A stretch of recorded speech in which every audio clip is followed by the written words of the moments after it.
ميدان سليمان باشا سنة 1930. البداية هنا من قلب القاهرة. ميدان سليمان باشا سنة 1930.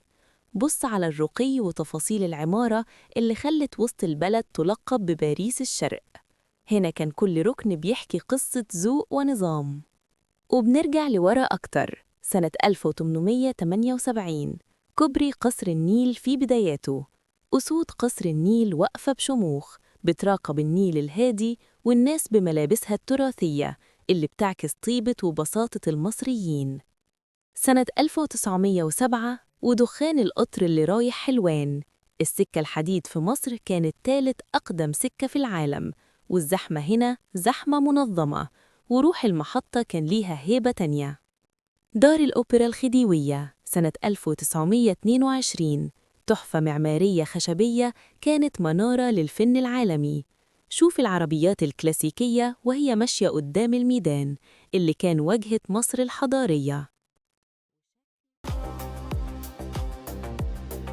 أما في الضواحي كانت الحياة أهدى بكتير. العربات الكارو كانت وسيلة النقل الأساسية، والبيوت بتصاميمها الريفية كانت بتدي إحساس بالراحة والأمان. تقاطع قصر النيل وشارع شريف سنة 1929. بص على نظافة الشوارع وعسكري المرور اللي واقف ببدلته البيضاء. كل حاجة. قطار الركاب في بدايات القرن العشرين، ملامح المسافرين والبدل الرسمية، حتى في السفر كان في بروتوكول وشياكة ما بقتش موجودة دلوقتي. ميدان العتبة سنة 1905، الترامواي وهو بيلف في شوارع القاهرة. العتبة كانت هي المركز التجاري اللي بيجمع كل أطياف الشعب في مشهد حيوي ومبهج.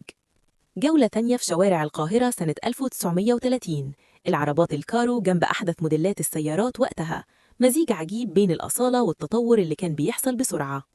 المعادي، الحي اللي تأسس عشان يكون واحة من الهدوء. هنا كان الإنجليز والمصريين بيستمتعوا بركوب العجل وسط الخضرة والسكينة.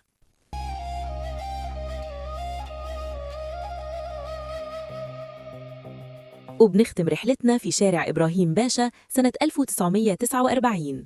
محلات عالمية، مكتبات وصيدليات ليها تاريخ. القاهرة دي مش مجرد مدينة، دي قصة حب مش بتخلص.